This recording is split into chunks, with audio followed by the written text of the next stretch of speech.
Alright guys, welcome to the next part of the seventh lecture. Sorry I had to abruptly end the previous part. So we were continuing with the circuit problems for the step response of a parallel RLC circuit, right? And in the previous example, we solved the circuit and realized that it was an overdamped response based on omega naught and alpha values. And then we write down the equations and solve these equations for all the constant and find the value of the inductor current.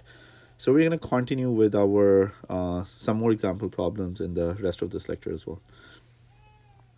Okay, so in this part of in this example problem, again we are looking at exactly the same circuit as the previous problem, and we know that in the previous problem our initial conditions were this, right? So we don't need to worry about finding these initial conditions again, and we also knew that our final current was 24 milliampere because the value of this current was 24 milliamperes. The only thing that is changing in this circuit is we are provided with a new value of the resistance, which is 625 ohms. So let's solve the circuit and redo the ILT expression for our resistance, that is 625 ohms. Okay. Again, the first step is to find the initial conditions and the final current that we did. The second step is to find the values of alpha and omega naught. Again, omega naught equals 1 over square root LC, since our inductance and the capacitance is exactly the same as the previous one. So we don't need to recalculate it, or we can if you want. The values are over here, 25 millihenry and 25 nanofarad. It is going to come out to be 40,000 radian per second. However, our alpha value now is going to come out, our Napier frequency, again, if you remember, right? Alpha value is going to come out to be different than the previous example problem, which was now 1 over 2 RC. 1 over 2 times the resistance is different, 625 ohms. Capacitance is 25 nanofarads. The alpha value is going to come out to be 32,000 radians per second. 32,000 radian per second. Okay, so this is good. We ended up finding the values of omega naught and alpha. And now if I realize that, I can see that my alpha is less than omega naught. Interesting. So of course my alpha square is less than omega naught square. And in that case, when my alpha square is less than omega naught square, I get a underdamped response. And again, my roots of the equation becomes complex conjugates, right? So if you remember, my roots S1 and S2 were minus alpha plus minus alpha square minus omega naught square. So in this case, of course, my roots will become complex conjugate. So my response will be underdamped. Okay, nice. If my response will be underdamped, so I have to pick an underdamped inductor current equation that was provided in the table. So the equation that I will be using would be IF, the final value of the current, B1 prime, e raised to power minus alpha t, cos of omega dt. Again, this was that's the decaying frequency, plus B2 dash, e raised to power minus alpha t, sine of omega dt. Okay. And again, this is relevant for t is greater or equals to 0. So this is the equation that I need to write as a final expression for the inductor current. I need to find, in this equation, I need to find the value of IF, which I know. I need to know the values of alphas, which I know, right? Napier frequency. I need to find the value of omega d, B1 dash and B2 dash. Okay. So in the next step, we are going to find the value of omega d. And if you remember, we equated omega d as omega naught square minus alpha square. Omega naught square minus alpha square. So I already know the value of omega naught square, which is 40,000 square minus 32,000 square is going to come out to be 24,000 radians per second. Okay, great. So after finding the value of the omega d, I need to find the value of b1 dash and b2 dash, both the primes. And of course, I can find them out by using the rest of the two equations with the constants. And again, those equations were found out by assuming, by calculating the values of IL at 0 positive and the first derivative of IL at 0 positive. Okay, so those two equations again from the table are the final current plus b1 dash equals I naught and minus alpha B1 dash plus omega d B2 dash equals V naught over L. Both of these equations, let me show you again, are directly coming from here, right? So these were the two equations that I just wrote. So you can easily figure it out from the table, from current. Okay. So I'm interested in finding the value of the B1 dash and B2 dash. Again, this equation, this will equate to IF is 0. IF is 24 milliamperes and I naught is 0. So my B1 dash is going to come out to be minus 24 milliamperes. And again, over here, I would get minus alpha is 32,000 minus 32,000 B1 dash, which is 24 milliamperes, plus omega d is 24,000, B2 dash is 0. Again, V naught, both of these I naught and V naughts are zeros. Okay, so once you are going to solve this, you are going to find the value of the B2 dash as well, and the B2 dash is going to come out to be 32 milliamperes. Okay, nice. So I ended up finding the value of the B1 dash and B2 dash, minus 24 milliamperes and minus 32 milliamperes. I already know the value of omega d as well. So I have all the constants with me. I can replace all of these constants in the inductor current equation. Replace all constants in IL of t.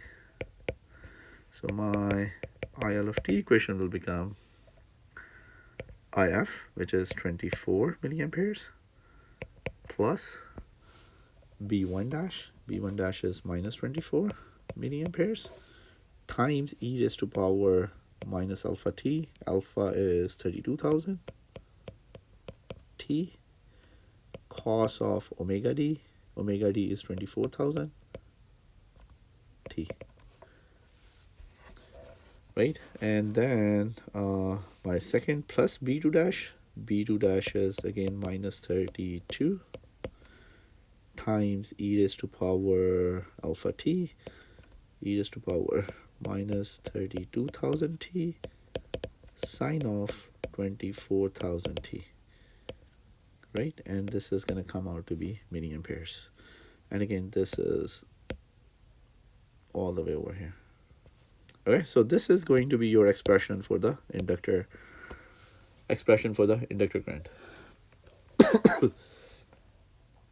Again, we didn't do anything. It's exactly the same process that we followed. The interesting thing that you may have realized now, just by changing the value of the resistance, everything else in the circuit is the same. The initial conditions, the values of the inductance and the capacitance, the value of the DC current as well. Just change the value of the resistance, I ended up making my response from overdamped to an underdamped response.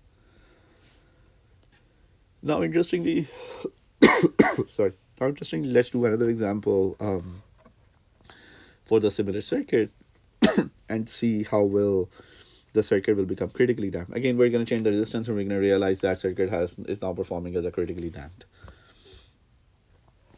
Okay, so now the value of the resistor is set to 500 ohms and rest of the things are the same. So I'm going to be slightly quicker over here. Again, in the step number 1, your initial conditions, I naught, V naught are 0, and the final is 24 milliamperes. In the second one, I have to find the values of alpha and omega naught. Since only R is changed, omega naught will be the same, 40,000 radians per second. And alpha is 1 over 2 RC, 1 over 2 times R is 500 times capacitance is 25 times nanofarad. This is also going to come out to be 40,000 radians per second. Okay, interestingly, now my alpha becomes omega naught. So this means that my system is critically damped. If my system is critically damped, I have to use a critically damped equation now from the table. And the equation for the critically damped response is IL of t is the final value of the current plus d1 prime constant t times e raised to power minus alpha t plus d2 prime e raised to power minus alpha t. Okay, so here's the value of the inductor current at t is greater or equals to 0. Sorry, equals greater or equal to 0. Now, in order to solve that, I already know the value of IF. I need to find the value of D1 dash, D2 dash, and alpha. I already know the value of alpha as well, which is 40,000 radians per second. Okay, so the next step is, in order to find the value of the D1 dash and D2 dash, again, I need to borrow those two equations again, which actually came into being once we evaluated IL at 0 positive and take the first derivative of IL at 0 positive as well. So you can write these equations directly from the table. IF plus D2 dash equals I naught, and then D1 dash minus alpha D2 dash equals V naught over L, right? And again, we know that I naught and V naught are both 0. So your D2 dash will come out to be, again, minus 24 milliamperes. And over here, D1 dash will come out to be minus alpha is 40,000. Minus 40,000 times D2 dash.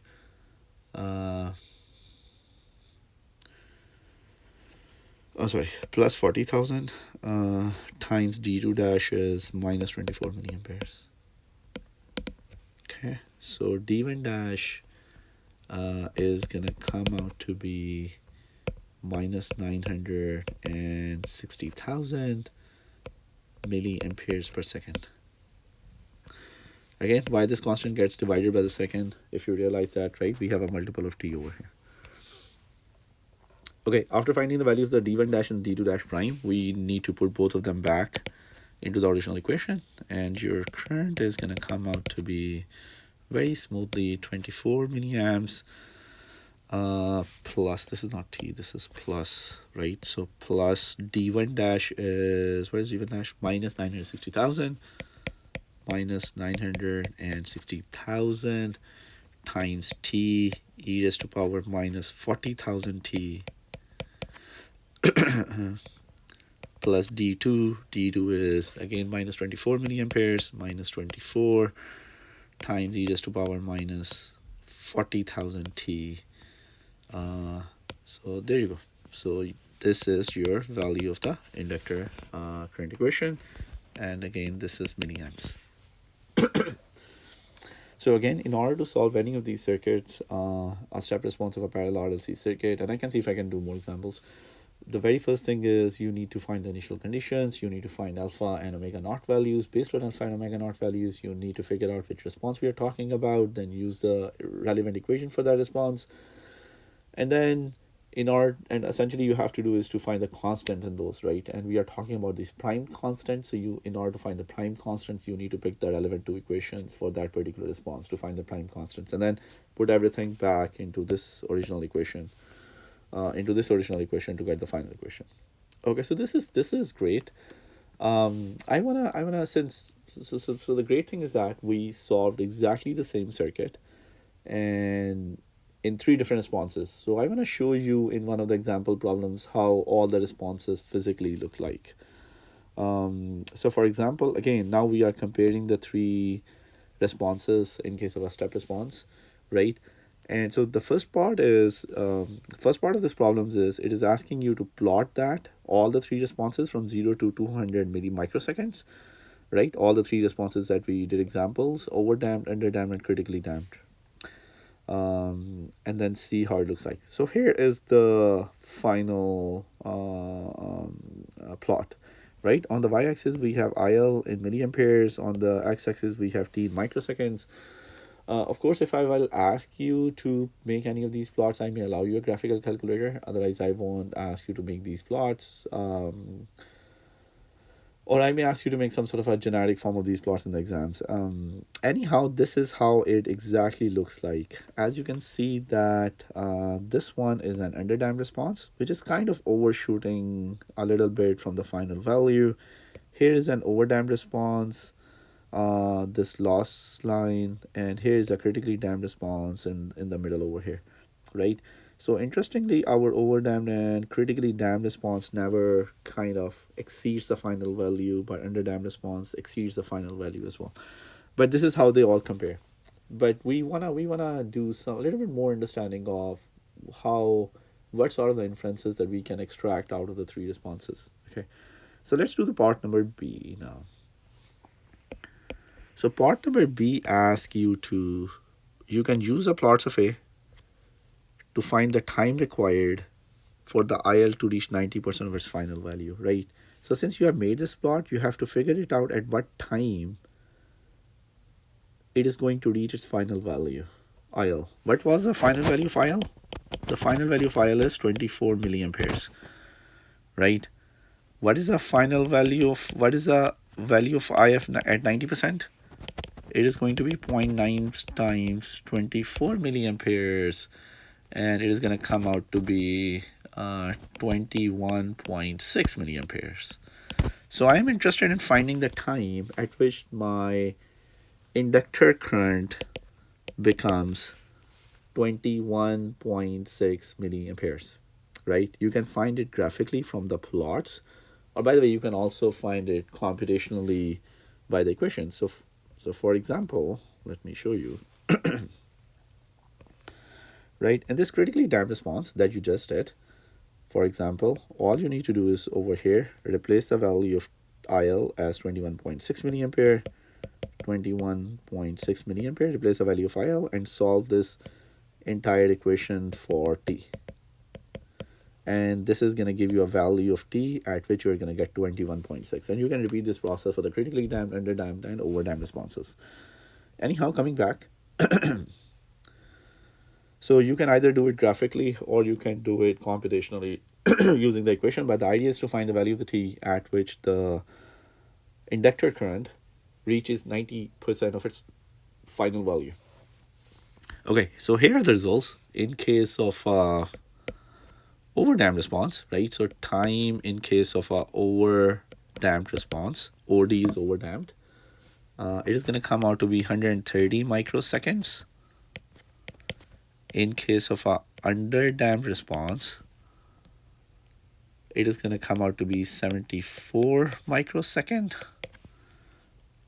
And in case of a critically damped response, CD is critically damped response, it is going to come out to be 97 microseconds.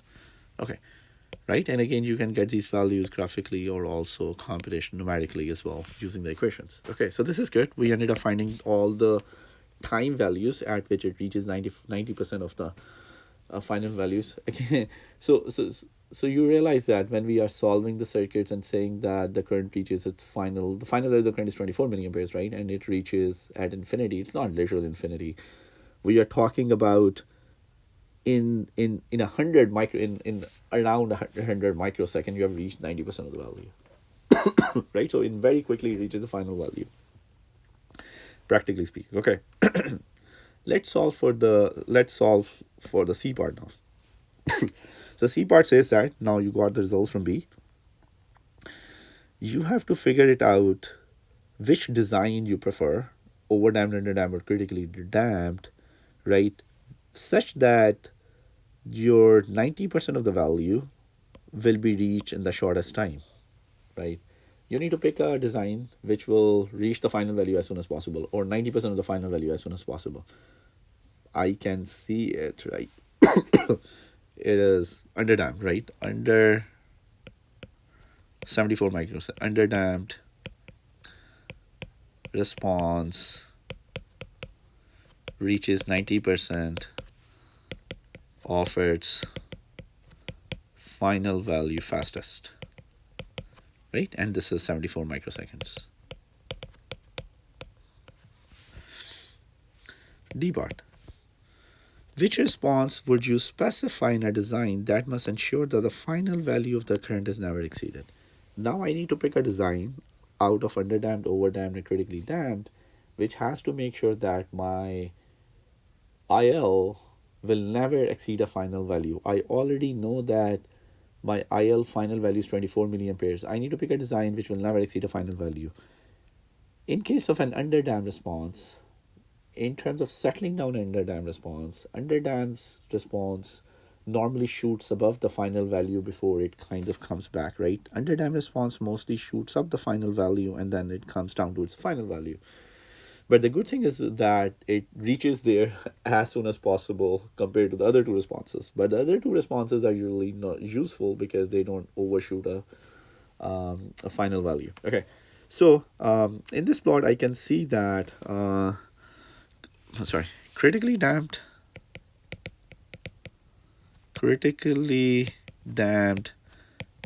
and over damped can both be used because they won't exceed the final value of inductor current. Okay, so that's point number one. So in terms of picking a response in D, I can pick an overdamped or a critically damped, any one of them. The second point that I want to make is in terms of now overdamped versus critically damped, overdamped versus critically damped, I would prefer overdamped slightly more than critically damped just because in a critically damped you have a very stringent requirement, right? It asks you that in a critically damped asks you that omega naught becomes exactly equals to alpha, right? So you have to pick the values of, for example, a resistance, a very specific value of a resistance such that it is going to match a omega naught value as well, or 1 over 2r, so you will match 1 over square root of LC. And that sometimes becomes challenging in terms of picking a very specific value of the resistance. So in case of an overdamped, it slightly gives you more leverage that you can still satisfy the requirement of not exceeding the final value while achieving a practicality of the resistance selection. Right? So overdamped can be preferred over critically damped because critically damped you may be required to pick impractical component values to make alpha equals omega naught. Right? Okay, great. So we kind of did the circuit, all the three responses, compared the three responses, and figured out the same thing that we kind of discussed previously as well. But your underdamped response normally overshoots the final value, but reaches the final value faster than the other two ones. And the critically damped and the overdamped is they don't exceed the final value. For example, in this case, and in if you were to decide in between critically damped and overdamped, the critically overdamped is slightly better than critically damped because in critically damped your alpha needs to be equals to omega naught. So sometimes you get these resistance values that may be impractical to have, or you may need to pick a lot of these weird resistances to combine them to make the exactly the matching resistance that you need. So overdamped is slightly better than critically damped in that perspective. Okay, so we are going to do one last example problem, then we are done with this lecture. Circuit is the same, nice, but this is a slightly kind of we are adding one more thing, two more things to this. One, we are saying that again the resistance value is 500 ohms, right? So it is going to be a critically damped response that we just derived, but we are saying that there was some energy stored in the circuit. So if there was some energy stored in the circuit, so this means that there were some initial values of the current I naught and initial values of the voltage V naught. And then we need to find the value of inductor current and the voltage v of t here as well. Okay, so let's start solving this thing. Again, the first part is always finding out the initial conditions. Initial conditions are given over here. The initial current in the inductor is 29 milliamperes. So I naught is 29 milliamperes. And the initial voltage across the capacitor is 50 volt. V naught is 50 volts. And IF will always be 24 milliamperes, right? Because at infinity, your inductor is going to be short circuit and the entire current is going to flow through there, okay? So the second one is I have to find the values of alpha and omega naught. Again, I just already found these values of alpha in the previous problem, right? So my alpha 1 over 2 RC was equals to 40,000 radian per second, and omega naught 1 over LC square root was also equals to 40,000 radian per second. So in the third part, we said that our alpha becomes equals to omega naught. So it's critically damped. It's critically damped. If it is critically damped, I need to know the equation for the inductor current. So it is going to come out to be IF plus d1 dash t times e raised to power minus alpha t plus d2 e raised to power minus alpha t d2 dash, right? And this is t is greater or equals to 0. All right. I already know the value of IF. I need to find the value of d1 dash and d2 dash. And for this, I use those two other equations that I've used in the past. So IF plus d2 dash equals I naught, and d1 dash minus alpha d2 dash equals v naught over L. Now I have previously I naught and v naught were exactly equals to 0. Now I'm going to have an I naught and v naught. So I'm going to do this thing. Let me write down this equation. IF is 0.024, 24 milliamperes. Plus d2 dash equals I naught. I naught is 29 milliamperes. So I can find from here d2 dash value. d1 dash is, again, I need to find d1 dash minus alpha. Alpha is 40,000. Sorry, 40,000.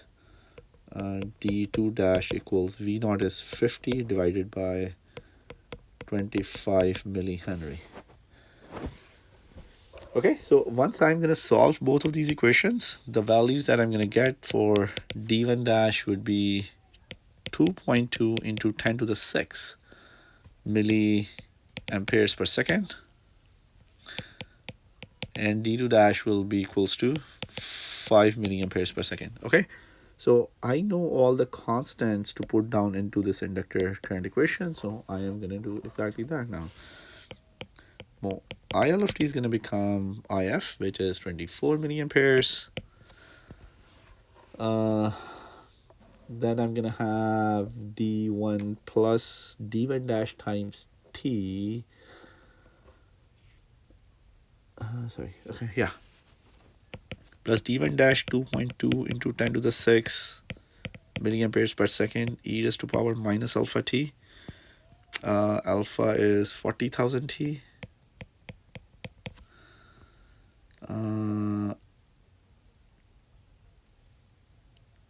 There is another t here as well, so I'm going to multiply it after that, maybe.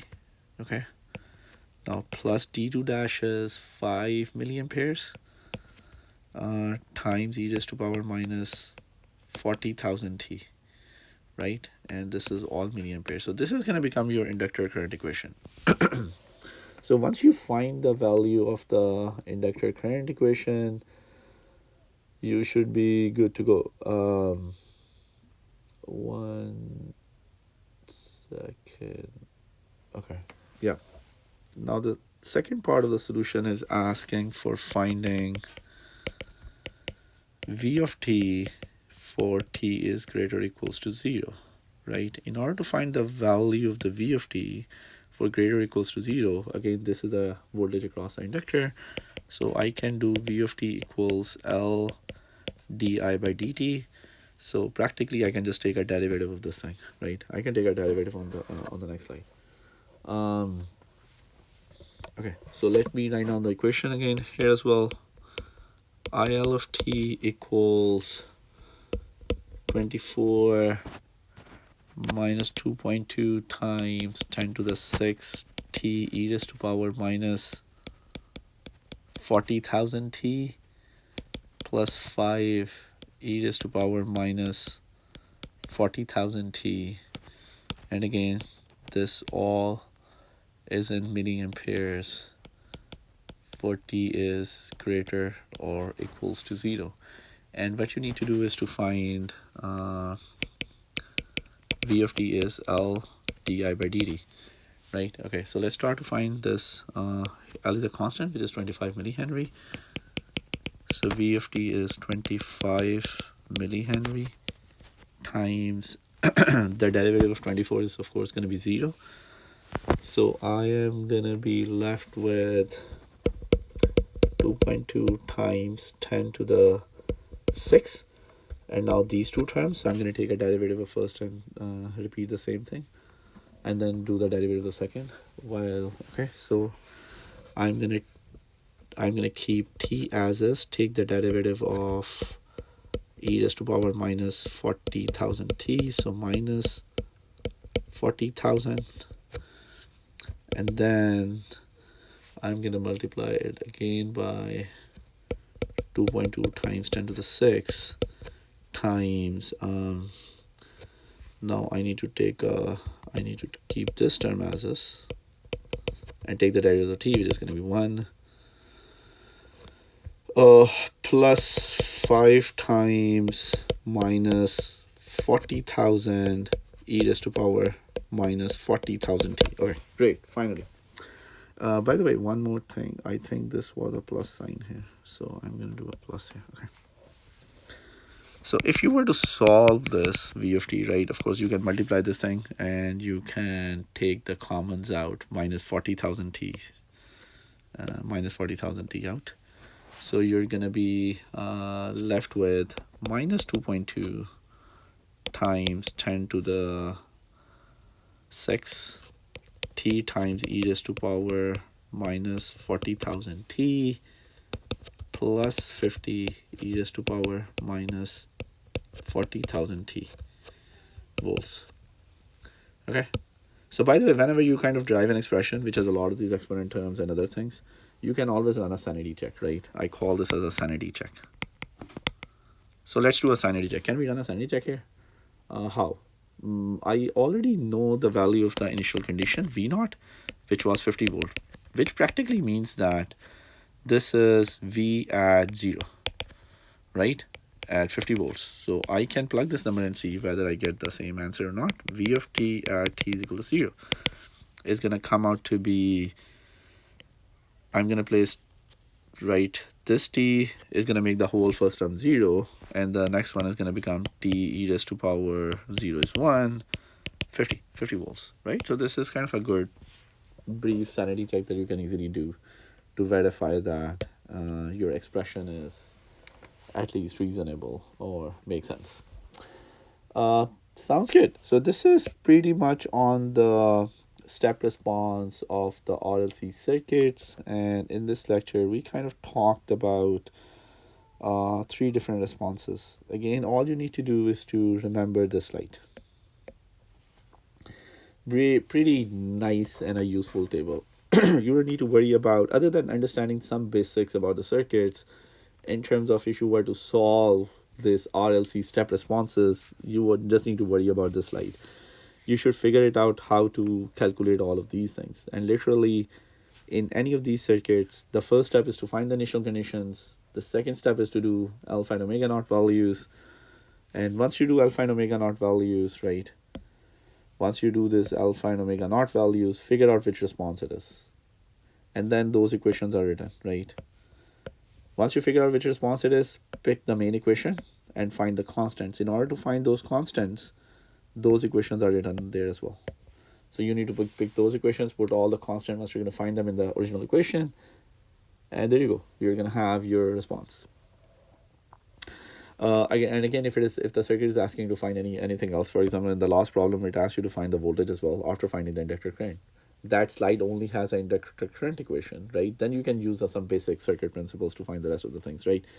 So, for example, we ended up finding the inductor current equation, and then it also asks you to find us the voltage, right? So we can easily find the voltage by solving for V equals L di by dt, which was the voltage across the inductor. Okay, sounds good. So with that, thank you so much. Have a great rest of the day. And in the next lecture, we are going to talk about.